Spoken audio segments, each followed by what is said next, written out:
अस्सलाम वालेकुम दोस्तों, कैसे हैं आप लोग। तो आज जी मैं बड़े मज़ेदार आपके लिए रेसिपी लेकर आई हूँ चटपटी। जैसे हम बाज़ारों में जाते हैं ना तो हमें मिलती है मिसाले वाली चना चाट खाने को। बस जी आज मैं वही बनाने वाली हूँ। आइए चलते हैं रेसिपी की तरफ। यहाँ पे मैंने जी 3 टेबलस्पून ऑयल लिया था और ये स्पाइसेस थे जो मैंने पानी में मिक्स करके डालने हैं ताकि ये ऑयल में जले ना। यहाँ मैंने हाफ़ टी स्पून लिया था काला नमक, इसमें काला नमक जाएगा, सादा नहीं जाएगा। हाफ़ टी स्पून लाल मिर्च, हाफ़ टी स्पून मैंने भुना कुटा ज़ीरा लिया था, हाफ़ टी स्पून काली मिर्च, हाफ़ टी स्पून मैंने लिया था चाट मसाला और हाफ़ टी स्पून ही मैंने लिया था इसमें जी आमचूर का पाउडर। आमचूर का पाउडर टोटली ऑप्शनल है, आप डाल सकते हैं, नहीं तो स्किप भी कर दें। साथ जी मैंने इसको बॉयल चनों को डाल दिया था, साथ ही मैंने इमली का पल्प डाल दिया था और साथ मैंने डाल दिए थे बारीक कटे हुए प्याज। इनको जी मैंने अच्छे से मिक्स कर लेना है। ये जब अच्छे से मिक्स हो जाएंगे, इसकी कोटिंग अच्छे से हो जाएगी मसाले की, और साथ ही हम धनिया डाल के ना फ्लेम को ऑफ कर देंगे और इसको ठंडा होने के लिए छोड़ देंगे।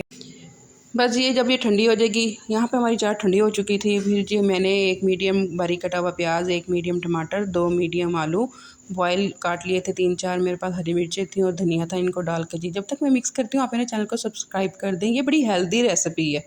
इसको जी जब आप डाइट के तौर पे भी यूज़ कर सकते हैं क्योंकि इसमें हर चीज़ हेल्दी है। मेरे जी बेल आइकन को प्रेस लाजमी करिएगा ताकि मेरी किसी भी न्यू वीडियो का नोटिफिकेशन सबसे पहले आपके पास आए। चलिए जी मैं अपनी चाट इंजॉय करती हूँ। अपना ख्याल रखिएगा, दुआओं में मुझे याद रखिएगा।